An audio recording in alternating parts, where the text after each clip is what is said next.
No sé si ustedes usan mucho las grabaciones, pero al menos les queda. 9 del 9 me decía mi esposa que hoy es el Día del Niño. Yo estaba viendo a una gente con lacitos y bueno, no sé, particularmente puede ser interesante. No les voy a dar nada. Anteriormente, en algún momento el Día del Niño, yo llevaba caramelos, dulces, de algún tipo de fresco, que sé yo, pero ahora de ahí no podemos hacer mucho. Listos, entonces vamos a comenzar. Simplemente el resumen de los materiales magnéticos que tiene que ver con la influencia de un campo magnético externo, cómo afecta los momentos magnéticos de diferentes materiales. Voy a hacer un resumen porque eso está muy bien explicado en el libro. Les voy a pedir que lo revisen, que lo lean con calma, porque vamos a evaluar algunos de estos temas. Están materiales diamagnéticos, paramagnéticos y ferromagnéticos. Dentro de los principales existe otra variable que es el antiferromagnetismo, que ya lo vamos a ver, pero que no tiene una incidencia muy práctica en tecnología realmente de temperaturas normales, sino que trabaja a muy bajas temperaturas. El diamagnetismo viene a ser, vamos a irnos más bien a un resumen que hay por acá, este que está aquí, es más fácil de entender.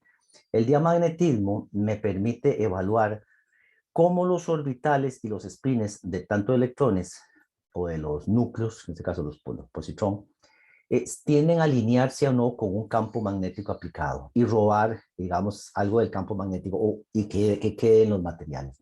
Se puede decir que los materiales diamagnéticos son como los dieléctricos, que cualquier campo interno que pueda hacerse es aproximadamente igual a un campo aplicado en el sentido que durante un momento afecta, pero al quitarse el campo aplicado desaparece. O sea que realmente no se magnetiza un material.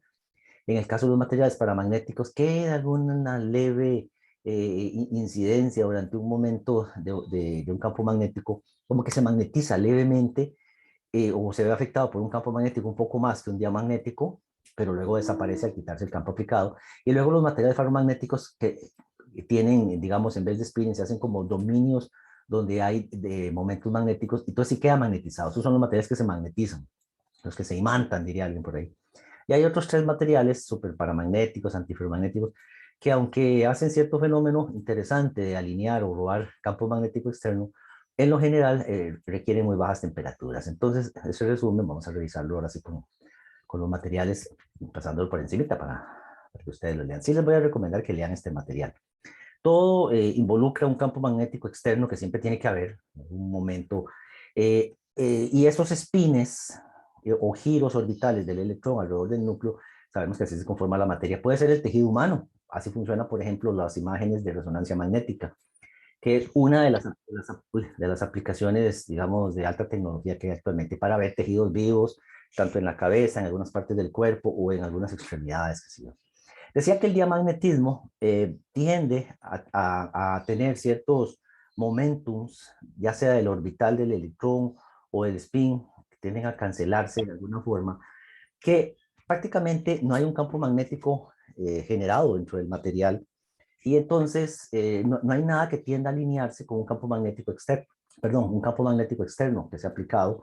Recuerden que puede ser desde 1 por 10⁻⁴, 10⁻⁵ teslas, que es más o menos la densidad magnético de la Tierra, del planeta Tierra, hasta 2 o 5 teslas. 10 teslas es un campo magnético enorme, gigantesco. Uno está expuesto a 5 teslas, literalmente la sangre es como jalada a un lado del cuerpo, se detiene el flujo de sangre en un cuerpo y la persona muere, por ejemplo. Entonces hay que tener cuidado de la exposición a los campos magnéticos y eso es parte de una idea que existe. Voy a parar aquí un momento para ver si encuentro un material que tengo por acá. Ahorita, no sé qué están viendo ahorita, para ver. Me están viendo ahí ¿en qué se llama? En mi oficina, ¿no? Mientras busco un asunto muy rápido, porque no, el curso no se trata de necesariamente de este tipo de temas. Entonces, para ver si esto tal vez se ve, vamos a ver. Me pareció importante, permítame ver si ven eso, no sé si se observa, eso es un temita ahí en la página. ¿Se observa eso, Isaac? Sí, sí. El sistema MRIS, Magnetic Resonance Imaging Scan, los escanes de campo magnético, donde una persona, ¿se ve bien eso, esa figura? Espero que se observe, me dicen si la pueden ver. Sí, profe. Ok, aquí tenemos algo muy interesante, donde el campo magnético generado externamente. Vamos a ver qué pasa aquí. Estoy tratando de coger algo que raye, no me deja. A ver qué curioso me está dejando. Pero aquí sí podemos ver que hay un magneto grande que genera un campo magnético que es una especie de hoyo, que no sé si se observará todo el detalle, pero es como una especie de túnel donde las personas se introducen y se le hace un efecto de campo magnético para alinear los, el spin de los positrones del cuerpo humano, y después se irradia con señales de radiofrecuencia, eso que se llama pulsos, y en su desenergizarse, estos positrones que fueron sacados de su posición natural de spin magnético generan una señal de radiofrecuencia, y eso le permite a los médicos, por ejemplo, hacer un escaneo de los tejidos humanos. Menciono esto porque se requiere un campo magnético relativamente grande. Esto ustedes lo pueden buscar en la gran cantidad de referencias que existen en el tema, pero en la parte del diamagnetismo se menciona en el texto un poquito cómo funciona, por ejemplo, los sistemas de imágenes médicas y muchas cosas interesantes que se hacen, o realmente yo hago.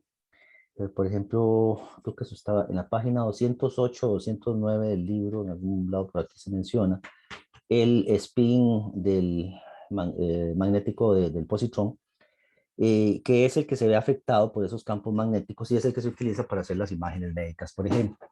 Pero en ese caso son los tejidos, en este caso los tejidos humanos vienen a tener cierto tipo de paramagnetismo. Los diamagnéticos, uno puede relacionar la palabra dia con diamante. Entonces, ¿se acuerda cómo es el diamante? El diamante viene a ser una cosa como, no sé qué pasó aquí, como, ¿cómo qué?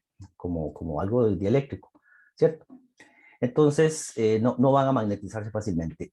Los materiales paramagnéticos tienden a alinearse levemente y robar algo de campo magnético y quedar un poquito, verse afectado por campos magnéticos.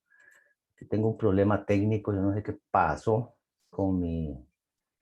Voy a parar aquí un momento esto, nada más.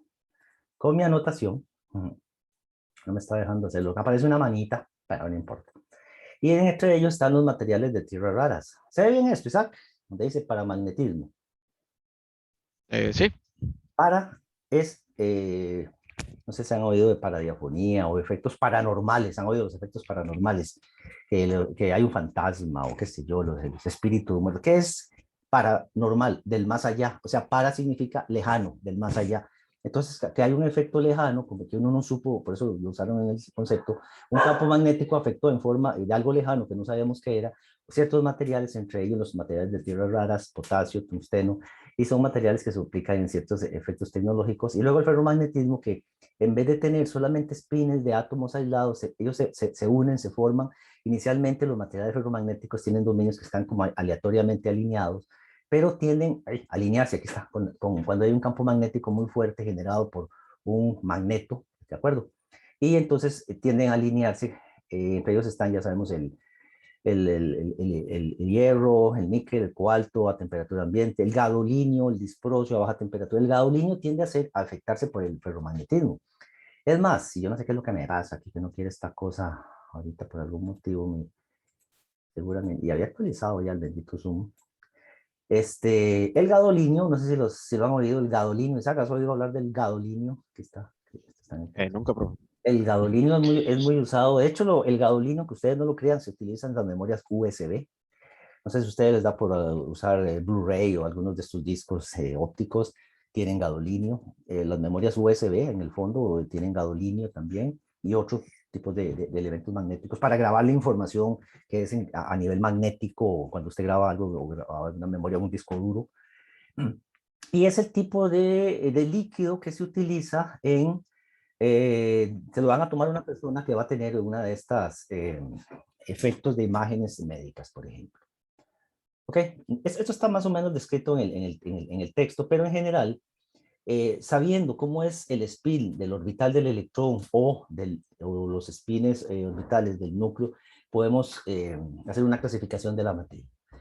Cuando ya conozco mucho sobre ferromagnetismo, etcétera, puedo trabajar después con circuitos magnéticos, tema que no lo vamos a cubrir en este momento porque es muy utilizado, se utiliza mucho en tecnología, pero vamos a llegar sencillamente hasta esta parte en el texto. Inicialmente, voy a parar aquí, es que algo está pasando. Sebastián está ahí, ¿no está? ¿Quién se marcó ahorita? Sebastián, ¿estás ahí? Sebastián, ¿me escuchan? Yo creo que Sebastián no está metido, Sebastián. ¿Me escuchan? Digo yo, ¿me escuchan? Es que no sé si Sí, profe, se escucha. Sí, sí, se escucha. se escucha bien. Ok. En el libro, después, en la sección 8.5, luego, esta sección 8.5 yo quiero, es muy interesante, muy importante, se habla de la magnetización, cómo los materiales, ya sea diamagnéticos, paramagnéticos, ferromagnéticos, a temperatura ambiente, que son los que usamos más en tecnología, nos permiten jugar con los campos magnéticos. Los antiferromagnéticos o ferromagnéticos requieren también, tal vez, de muy bajas temperaturas. Pero en el fondo, ahora está, nunca me deja, no, qué raro, no me está dejando, por algún motivo tengo que actualizar algo acá. El lapicito, por algún motivo mi lapicito no quiere rayar. No me extrañaría nada, es un... Entonces, el M es como un vector que apunta a donde está girando, o hay un spin, o hay una dirección, una velocidad de carga eléctrica. Aquí esta figurilla es muy curiosa, la de abajo, están desalineados los momentos magnéticos de la materia, y si le ponemos por ahí un campo magnético externo que tiende a magnetizarlos, es un componente de campo magnético debido, localizado dentro de la materia, que la vamos a unir, o que va a afectar más bien estos espines y estos orbitales de la materia. Por eso se habla que en la fórmula hay una corriente bound o ligada, como dice el libro. Estos orbitales, este pedacito que va de aquí a acá, disculpen, no tengo el marcador, mi zoom no me quiere, permítemos ver, como quien dice, los orbitales de los electrones, que recuerden que lo más fácil para entender la materia es el átomo de hidrógeno, por ahí ya se complica un poquito con el átomo de helio. Por cierto, nosotros tenemos láseres de helio-neón en el laboratorio. Cuando vayan al laboratorio, recuerden, a la torre, no sé si usted los conoce, pregúnteme por los láseres de helio-neón, porque con los láseres de helio-neón es con lo que se define la dimensión, el metro. ¿Se acuerdan el metro? Nosotros usamos el metro. Cuando ustedes van en un Uber, les cobran tantos kilómetros recorridos. Imagínense interesante. El patrón básico de la distancia se hace con un láser. No agarro una cinta métrica y la tiro ahí en la calle y voy midiendo. No, no, no, eso ya no se hace así. Es muy interesante. Entonces, el helio, etcétera, la materia, que se cuantiza y qué sé yo, se vuelve muy complicada cuando empezamos a tener tres orbitales, tres átomos ya en la banda de valencia, ya en el elemento 3 de la tabla periódica, qué sé yo.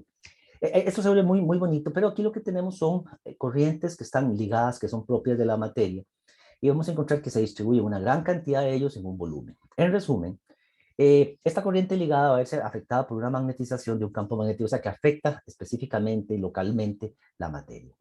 En resumen, vamos a llegar a esto, que el campo magnético que hay en un material isotrópico, que va a ser lineal, así como se aplicaba con la ley de Ampère, va a haber un campo magnético de las cargas que están como libres, externas, que sería mu sub 0h, y los componentes que son propios de un material, en este caso, obviamente sólido, ferromagnético, que tiende a magnetizarse mucho. Por ejemplo, M es muy alto en los materiales magnéticos, o sea, los materiales que se magnetizan son los materiales ferromagnéticos, el hierro se magnetiza, pero el aluminio no, ¿cierto? O la sal, el cloruro de sodio no se magnetiza. Entonces así clasificamos la materia midiendo M. Por eso, vamos a avanzar por aquí, M mayúscula, tiene que ver con ese chi, creo que así se pronuncia la letra esta, chi, M, que es la susceptibilidad magnética, o sea, qué tan susceptible es un material a magnetizarse. Y tenemos unas ecuaciones muy parecidas a las que veíamos en el campo eléctrico. Y entonces el libro nos lleva de la mano de esos. Y hablábamos de, bueno, como en este caso, un material, en este caso de ferritas, es un ejemplo que está hecho en el libro. Nos dan algo, nos dan un B, qué lástima, bueno, me dan excusar, lo que pasa es que no puedo rayar, no sé, por algún motivo quedó fija mi manita, no sé. Bueno, 0,05 teslas, nuevamente, 0,05 teslas, ¿de qué se trata? De ahí alguien lo midió. Vean qué interesante que la mayoría de problemas alguien dice, ves tanto, y ponen teslas. Entonces, mi argumento en este momento es no tanto hacer problemas de integrar y derivar, hagan más aritmética, es ¿y cómo midieron ese B? Ah, el campo magnético era B y el fulano, por ser un gringo, dijo que era 5 telas, ya no, que sea gringo, suda y huelen feo, los gringos son feos, son tontos. O sea, no, ¿cómo lo mido? B. 0,05 Tesla tiene que medirlo uno, y obviamente usamos dentro de las técnicas que se utilizan en la tecnología actual nuestros sensores de efecto, por ejemplo. Asumimos un material que tiene un UR de 50, calculamos valores para chi, para m y para h. Es un juego de funciones aritméticas. Ves que aquí no hay que integrar y derivar, simplemente tener la ecuación y poder determinar a partir de B cuánto es H, si alguien necesitaba H en algún momento, y cuál es, por ejemplo, la magnetización M que tiene este valor. Entonces, con eso se hacen ejemplos de diferente naturaleza. Comúnmente vamos a trabajar con materiales lineales isotrópicos, pero si el material fuera anisotrópico, que sería una pesadilla, imagínense, entonces tendríamos que usar tensores. No lo vamos a usar en la mayoría de problemas. El capítulo se cierra, nada más como para indicarlo, con condiciones de frontera. Voy a hacer un ejemplo donde vamos a tener un material magnético μ1 con otro material magnético μ2, o sea, esas son las permeabilidades.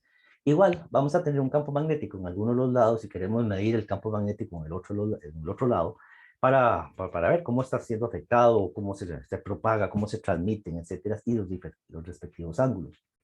El desarrollo de esto me indica, no lo voy a hacer todo en detalle, que las densidades de flujo magnético normales son iguales, los Bs, B1 y B2 son iguales, quiero que ustedes los descubran, las analicen, y los Hs, los componentes tangenciales, como ustedes los ven aquí, van a ser iguales a la corriente lineal o la densidad corriente superficial que esté en alguna forma embebida ahí en la interfaz. Tiene que haber algún tipo de corriente. Si no hay corriente eléctrica, pues obviamente HT1 y HT2 son iguales.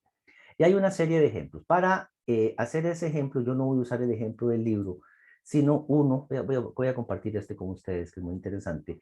¿Cuándo que tenemos que hacer condiciones de frontera? Sí les digo que la medición de condiciones de frontera es un poco fregado, o sea, un poco complejo si se quiere, pero está dentro de la materia y es importante que ustedes la vean.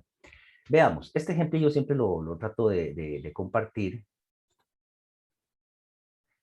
Voy a volver nuevamente. Sebastián, ¿estás ahí? Sebastián. No sé si me escucha. No, creo que no. No, es que fue Sebastián que me hace una pregunta ahora. ¿Se observa eso, Isaac? Sí. Por ejemplo, es una región 1.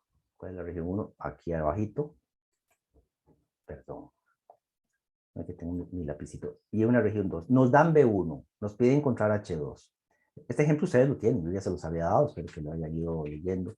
Nos dan los μ relativos. Recuerden que cuando el μ relativo es 1, es un material paramagnético o diamagnético. Cuando el μ relativo es mayor que 1, o mayor o muy grande, ya es un material ferromagnético. Entonces aquí tiende a haber más efectos de que se pierda campo magnético y cuando el μ es igual a 1 se magnetiza menos la materia. Cosas a tener en cuenta. Tenemos un campo magnético B que tiene este valor, tiene componentes, pero entra a un ángulo cita 1, como se ve por acá. Entonces se solicita encontrar los ángulos ahí en cuestión para ver qué es lo que está pasando. El proceso es muy simple. En realidad lo que hago es poner una serie de ecuaciones y las incógnitas que tenga, conociendo que las B's son iguales y que en este caso las normales y que los H tangenciales son iguales, tenemos que definir qué es normal y qué es tangencial aquí, ¿verdad? En este caso, Z representa como una normal a la interfaz. La interfaz es la línea, ¿verdad?, que separa. Entonces, si tenemos Z en esta dirección, creo que si no me equivoco, X, podríamos suponer que es este eje que está aquí, que está en el plano del papel, y Y sería la que sale. Entonces, tendríamos que igualar, no lo va a hacer completo, porque está completamente desarrollado este problema, ubicar cuáles son los componentes normales que son iguales y los componentes tangenciales que se ven involucrados por los μ's. Despejo la variable y después conociendo cada uno de los componentes en X y Y y en Z, hago separación o análisis de ángulos por cosenos directores. Es un ejemplo muy sencillo. Les ubico esto y nada más como advertencia, pues muy posiblemente va a venir en el examen un problema de condiciones de frontera, ¿ok? De este tipo, para que lo vayan leyendo, ¿de acuerdo? No sé, ¿alguna pregunta mientras me acomodo por acá? ¿Está bien? Esta es la práctica experimental. Isaac, ¿se ve o no? Sí, sí, claro. Ok, bueno, vamos a movernos ahorita a la práctica experimental de este grupo, que son mediciones de campo magnético. Déjenme buscar cuál es la que tengo. Es que tengo una que es narrada y otra que no es narrada. ¿Sí ven? Ahí de alguna forma me está afectando. Voy a coger otra que tengo por aquí. Tengo varias versiones de esto. Profe, pero en este momento no estaba proyectando. No, tranquilo. Ok. No, sí, no, estoy proyectando, la estoy buscando. Entonces voy a usar una que tengo por acá. Ya se los voy a compartir, ya se los voy a compartir. Eso de todos modos está quedando grabado. Y además yo les doy a ustedes, espero que sea esta PowerPoint, sí. ¿Observan eso ahora? Espero que sí. ¿Observan? ¿Me escuchan? Sí, Ok. Muy bien, esta es la práctica experimental 5, dice. Bueno, no se confundan mucho con esta, perdonen, esta no es la práctica experimental que quería ya. Tengo un montón, y no es que quiera decir que tengo un montón, solo que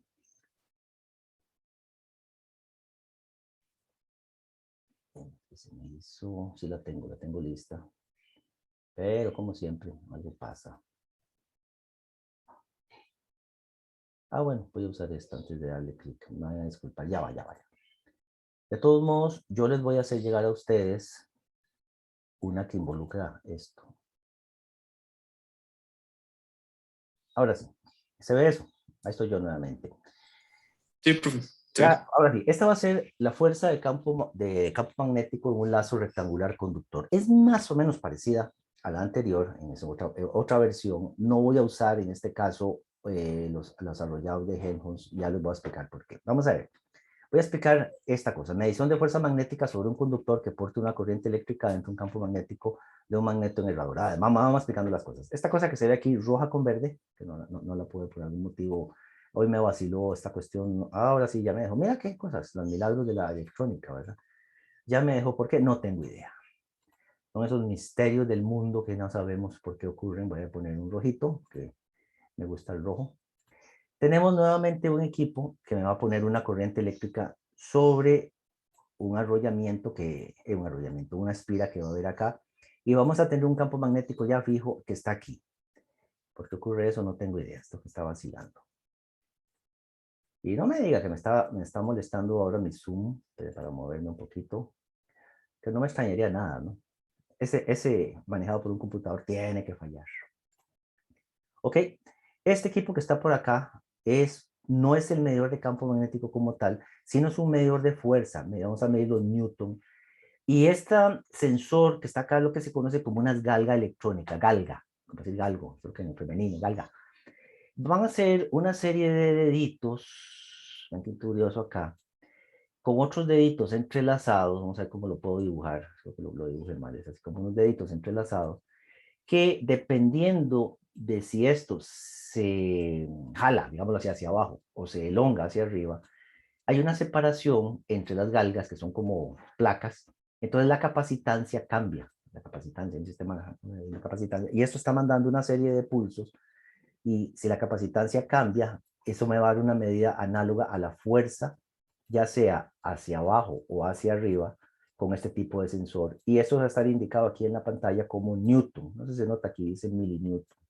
Estos son los medidores de fuerza que se utilizan. Entonces, en el resumen, esto ustedes lo van a tener, así que no se preocupen, no sé qué le pasa a esta cosa, está loca hoy, y no me extrañaría nada que esté loco. Lo que vamos a hacer nosotros es solamente, no sé qué está pasando, voy a detenerlo un momento y volverlo a meter, eso es lo que hago siempre. A ver si me deja. En este experimento lo que se hace es medir la fuerza que actúa sobre un conductor que porta corriente. Ahí está. Eso sí se ve, ¿verdad, Isaac? Espero que no me dé problemas esto ahorita. sí. Ok, ya no me dejo. Bueno, por algún motivo ya no me dejo. Tenemos un magneto y tenemos un conductor que lleva una corriente eléctrica. Baja, va como para hacia allá adentro y luego sube. Como la corriente que baja y la corriente que sube van en direcciones opuestas, se cancelan los efectos de campo magnético generado por ellos y el único que queda es este que está por acá. Hagan ustedes con su dedo índice la dirección de la corriente, con su dedo central o corazón donde está el campo magnético y el dedito gordo apunta hacia abajo. Entonces ustedes les debería dar este esquema que está por acá. Entonces una inducción magnética, simplemente un campo magnético, es una cantidad donde manejamos vectorial, ¿verdad? Y tenemos esta fuerza que apunta hacia abajo. Entonces, podríamos tener varias opciones o alternativas. Si este lado izquierdo es el norte, porque salen las líneas de flujo magnético, y este es el sur, ¿qué pasaría si la dirección de la corriente la cambio? O sea, ya, no es que suba aquí, sino que baja. Entonces, más bien la fuerza iría hacia arriba. Entonces, todo este alambre tendería a irse hacia arriba. Como diríamos coloquialmente, lo pondríamos a levitar, ¿cierto? Lo pondríamos a levitar, lo cual sería algo muy, muy bonito, muy interesante, si yo pudiera pues hacer que algo levite, ¿no? Tendríamos una alfombra voladora. Y de hecho ocurre eso. La fuerza de Lorentz va a hacer una gran cantidad de electrones o portadores que en una cierta área y en una cierta distancia, en este caso S, va a tener esa fuerza. Entonces la fuerza se va a hacer más grande si tenemos esto es más grueso, más que tiene mayor superficie y es muy largo, por ejemplo, o si el B es muy grande. En este caso el B está generado por este magneto, creo que son como 500 militeslas, si no me equivoco, 400 militeslas. Y está hecho un material que se llama alnico. Déjame ver si esta cosa me deja inclusive escribiendo, no me deja hacer nada. Hoy está fatal este zoomcillo mío. No me había dado cuenta que no, que estaba fallando. Bueno, el experimento es muy simple, vean. El experimento es muy sencillo. Lo que yo quiero es medir la fuerza como medidor de fuerza con las variables corriente, ese es el largo de este conductor, B, que es el campo magnético que ya lo mido. ¿Y vienen con qué? Con un sensor de efecto Hubble. Y un ángulo cita. ¿Cómo mido el ángulo cita? Con un medidor de ángulos. Un angulímetro, ¿verdad, Ana Torre? ¿Qué es un angulímetro? Exacto. Es que es un compás, un transportador de ángulos. Qué sé yo, alguna cosa para medir ángulos. Y entonces, todo el lazo conductor se monta en el sensor de fuerza. Entonces lo voy a volver a poner como para que quede un poquito claro. Lamentablemente esta cuestión no me deja marcar bien lo que quiero. Yo la hago así, chispoteo, yo no sé por qué. Entonces, toda esta cosita blanca que estoy tratando de mover aquí con el mouse es el sensor de fuerza. Y esto sube, claro, no es que sube así 20 centímetros, no, literalmente sube micrómetros contra la gravedad. O sea, la fuerza de campo magnético se sustenta, es curioso. ¿Cómo me apoyo yo para subir en algo? Yo me apoyo en una rama, no sé si ustedes se suben a un árbol a piar jocotes o a piar mangos, y ustedes se van apoyando en las ramas, pero cuando se acaban las ramas, ¿qué sigue? Hey, me apoyaría en el aire. ¿Cómo hago? Me caigo. En este caso, mis ramas son ramas invisibles, que son las líneas de flujo magnético que están aquí entre el norte y el sur. Esto se utiliza o se utilizó durante mucho tiempo para hacer las balanzas de corriente eléctrica, que se han usado durante mucho tiempo. De hecho, se usan para hacer las balanzas electrónicas que se usan en la industria química, por ejemplo. Entonces ustedes se han preguntado, tengo un dolor de cabeza, me tomo una Panadol, ok, viene una cierta cantidad en gramos, qué sé yo, 5 miligramos o 10 miligramos de salicilato o algún tipo de compuesto químico. Y entonces, ¿cómo lo miden los farmacéuticos en las plantas? Hay que tomar la masa, usar una pesa. Bueno, este tipo de sistemas son las bases de las balanzas industriales y comerciales para conocer la masa de algo. Recuerden que aquí lo que tenemos es una fuerza en Newton, que es masa por la aceleración de la gravedad. Tendríamos que conocer la aceleración de la gravedad en el punto. Entonces aquí está un equipo que me pone una corriente eléctrica en el lazo, y el otro equipo, este grande que se ve aquí a la derecha, es el que mide el campo magnético. Aquí está completamente descrito el experimento, que es el que yo quiero que ustedes lo lean y luego lo van a atacar. Tenemos, y este equipo está en el laboratorio, si lo tenemos, lazos, esto tiene un ancho de 4 centímetros, 8 centímetros, 10, y hay otro más chiquitito, creo que hay uno de 2, si no me equivoco, y puede soportar hasta 20 amperes, de 0 a 20 amperes, muy parecido a la experimentación anterior. Y entonces, ahí está. Podemos tener la posibilidad de medir o poner este magneto en función en diferentes ángulos, como les comentaba, con respecto a la dirección del alambre. Entonces creo que esta primera medición, que ustedes, por esto se los voy a hacer ya, ustedes lo van a tener ahorita. Medición en función de la corriente. Tengo una corriente y mido la fuerza. Vean que el campo magnético está ahí inherente, ya este número está constante, ya tiene que ver con el campo magnético en cuestión. Si está todo a 90 grados, seno 90 es 1, perdón, etcétera. La fuerza por corriente en este caso pues, está dado como una constante, como una lineal, fuerza en el eje Y, corriente en el eje X, y los puntitos que ustedes ven aquí son los puntos de medición, y vemos que es lineal. Bueno, sí, que muy interesante, pero hay que hacerlo. Recuerden, tal vez ustedes no lo ven mucho directamente, porque tal vez muchos no se han metido en la cuestión de instrumentación y metrología, pero todo lo que medimos, todo lo que hacemos, imagínense cuánta es la cantidad de sustancia, la masa de algo, utiliza balanzas electromagnéticas. Literalmente voy a quitar esto para poner mi... Aquí estoy nuevamente, ¿me ven? ¿Me veo, Isaac? Ahí estoy con mis audífonos, ¿cierto? Perfecto. Cuando yo quiero medir algo, usaba el principio del balance, que eran dos brazos, aquí ponía una masa, aquí ponía lo que quería, entonces se desbalanceaban los brazos. Yo quería saber cuánto era, entonces empezaba a echar aquí sal, lo que sé yo, hasta que se mantuviera un cierto nivel, ¿cierto? Las balanzas de brazo. Actualmente ese concepto lo hacemos a través de una ecuación, estimamos un número usando las ecuaciones, y la nueva forma de medir el kilogramo es increíble porque usa electromagnetismo, lo podemos tal vez describir en algún momento, que se llama la balanza de Kibble o la balanza de Planck. La balanza de Planck es industrial, la balanza de Kibble es de metrología primaria. Todo eso es ingeniería eléctrica, ¿no? Eso es una cuestión rarísima y que yo jamás en mi vida voy a... Ustedes no saben los brincos de los conejos. En algún momento entran a una industria médica y los mandan a ver una balanza de Kibble.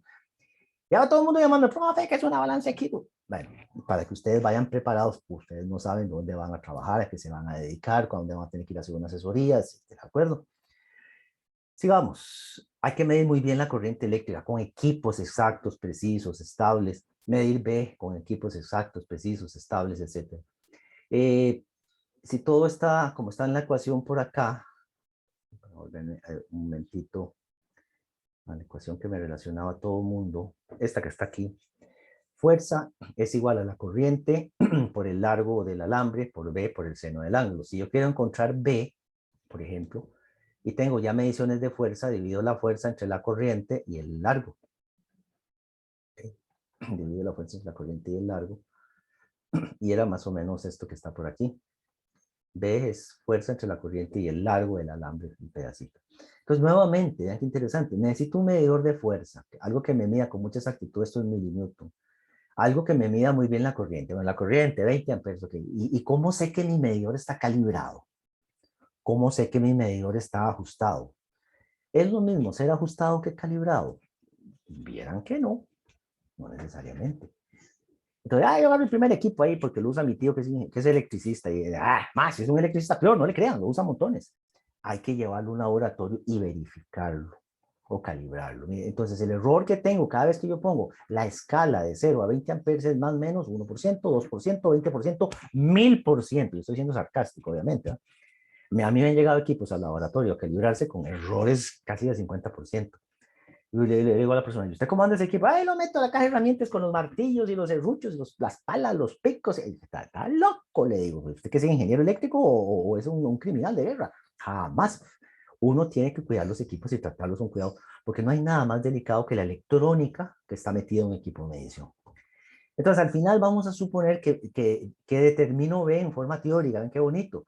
Y adivinen después que llego, yo como medidor de sensor de efecto Hall a verificar si es cierto. Y comúnmente las mediciones son diferentes. Y ahí es donde empieza la metrología, empieza lo bonito. Caramba, ¿qué me está dando una variable? ¿La fuerza tendrá algún error? ¿La corriente eléctrica tiene algún error? Que el largo no eran 8 centímetros, sino que lo mido de, mira, era 7,95 centímetros y eso afectó. Y ahí uno se mete al laboratorio 20 años y descubre la naturaleza de las cosas. Es muy bonito. Y entonces los famosos militeldas permiten en forma indirecta al campo magnético calibrar un medidor de corriente eléctrica que lo usan los ingenieros eléctricos, o un medidor de distancia que lo usan los ingenieros mecánicos, o un medidor de fuerza que lo usan los ingenieros mecánicos o los entrenadores de los gimnasios, por ejemplo, que hacen el deporte, qué sé yo, quieren ver la fuerza de algo, por ejemplo. Aquí se mide como función del largo del conductor, vean los diferentes largos, 8, 4, 2, 1, el S, ¿ok? Y las respectivas fuerzas, obviamente, entre más largo S, mayor fuerza.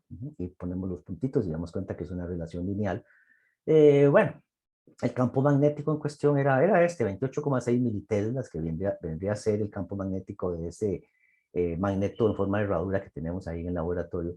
Entonces, después yo lo verifico con un medidor real. Eso es lo interesante. Y aquí con diferentes ángulos, bueno, cuando digo diferentes ángulos es que el alambre está no perpendicular a donde está la línea de campo magnético, sino que le ponemos diferentes ángulos. Inclusive se hace cero cuando está a 180 grados, ¿verdad? Obviamente no hay efecto. Y nuevamente se descubre que el B es 28,5 militeslas. Por eso, bueno, esta es la referencia del experimento. Este es del label P3.3.3.1, que ustedes lo pueden encontrar en internet, y se refiere a este experimento. Este es el experimento de esta sección, que tiene que ver un poquito también nuevamente con fuerzas, con mediciones. Lamentablemente, pues de ahí, la dirección de la Escuela de Ingeniería Eléctrica no nos deja ir al laboratorio, no me reclamen ahí, manden una carta al Lochi, pero bueno, ahí van, como está la pandemia, 3,000 casos por día, yo no sé qué pasará con esto. Ya terminé. ¿Alguna pregunta, Isaac? ¿Estamos bien? Profe, Dime. tal vez yo tengo una duda acerca de la primera foto que en la que sale usted. La que salgo yo. Esa. Ajá. Ajá. Sí, es que me pareció interesante, digamos, esa mesa que, digamos, es como un hule, lo que tiene ¿Es como un qué, perdón? poquitos, ¿Es como qué, perdón? como un hule. Hule. Ah, Sí, esto que está aquí. Ah, ok, ok, buena pregunta, ya te entendí. No, esta es una mesa de aluminio anodizado, que es como una especie de revestimiento que no se rumbra. El aluminio puede tender a rumbrarse. Y estos son huequitos, son huecos, son agujeros que tienen roscas. Cada vez que yo quiero fijar algo acá, utilizo un tornillo con rosca métrica de 0,1, bueno, con un paso métrico de 0,8 milímetros la rosca. Ustedes han visto las roscas. Que no puedo dibujar. La informática no me quiere, como hablo mal de la informática, entonces ya no me deja rayar. Entonces, no, esta mesa es una mesa óptica y comúnmente, así como se usan en electrónica, ¿cómo le llaman? Protoboards. Esto viene a ser como un breadboard o tablero grande óptico para fijar cosas, como ustedes ven ahí. Y la fijación mecánica me permite, en este caso, vamos a ver si lo trato de ubicar qué es lo que estaba midiendo. Parece que es más bien un láser. Lo que tengo aquí en la mano es un sensor, ese punto rojo que se ve aquí, ¿no? Y un láser que no se ve aquí por donde está estoy moviendo aquí el punterito, el mouse. Sale un láser de helio neón que les comentaba, que es una de nuestras referencias para patrones, y entonces mido la potencia. Con este equipo que se ve aquí, se ve una carátula, como una pantallita, ¿cierto? Con este equipo, este es un medidor de potencia óptica, que es el que utilizo para calibrar los medidores que usan los médicos, los entrenadores de gimnasio, la gente que usa láser para algún tipo de terapia médica, los terapistas que ponen pulsos láser en las articulaciones, en los músculos adoloridos, cosas por el estilo. Y vea que funciona. Yo hace poco, bueno, fui al gimnasio y tuve un problemilla con mis tríceps, en la otra del brazo, que tengo una máquina ahí. Y un poquito de láser ahí me funcionó, claro, fue un terapista que me lo puso, ¿va? Yo no, no me la juego con mis láseres. Es muy bonito, si quieren ir al laboratorio a conocer, y por aquí está, casi no se notan, tenemos unas mascotas que son unos peluches de Thor, que es el perrito de la empresa esta que compramos cosas que se llama Thor Labs. ¿De acuerdo? No sé si te contesté la pregunta. Sí, sí. Está bien, Eh, es metálico. Y esto tiene una masa enorme, tiene una masa de 900 kilogramos, es muy estable con la idea de que cuando pongo algo aquí no vibre, no esté así pegando brincos como un conejo, sino que todo esté estable. Y coloco los equipos. Esta es la estabilidad de eliminar la variable de mecánica, de vibración. Estamos muy adentro de la calle, entonces cualquier furgón que pase, que pase allá, que se lleva 500, 600 metros, no me va a afectar, pero es como armar Legos en el laboratorio. Y esta es la mesa donde yo calibro equipos y damos servicios a la industria médica, a la industria de telecomunicaciones, a la industria de ingeniería que aplica sensores, por ejemplo. Entonces, parte de lo que vamos a ver en el tour, si están interesados en ir a visitarme, para que conozcan sobre esto. ¿Alguna otra pregunta? No sé. ¿Estamos bien? ¿Listo? ¿Me escuchan? Bueno, entonces, si no hay sí, profe, todo preguntas, bien, si no ninguna hay pregunta. preguntas, ya tienen sus trabajos, va a haber una desconexión este fin de semana. Le agradezco a la persona que me dijo, yo lo había visto, pero se me había pasado. Entonces les pasé el tiempo de entrega de trabajos. Vayan haciendo un resumen de los trabajos, estudienlo. Vean que les estoy dando como con tiempo, que ustedes avancen un poco en los trabajos, los tengan presentes, por si en el examen yo pregunto algo específico de los problemas, los experimentos, que no se circunscriba el curso a pensar que tengo que aprender integral de la silla a montar del coseno hiperbólico a la 8. Eso ya quedó allá, ustedes ya son gente grande, eso pasó hace años. Ahora estamos en ingeniería, queremos ver, bueno, eso cómo se aplica en una solución real a un sensor para ver si un puente está vibrando mucho y tengo que ponerle un láser. Y eso es la parte de ingeniería. Bueno, gente, nos vemos. Si tienen alguna pregunta o alguna duda, alguna consulta, no duden en contactarme. Así como me contactó un amigo Sebastián hace un rato y hablamos por teléfono. Si alguien tiene alguna duda, también está Dylan por ahí, por si tienen problemas con alguna cosa con la tarea. Ya les coloco este material. Nos vemos entonces. Gracias, profe, hasta Ya luego. les coloco todo.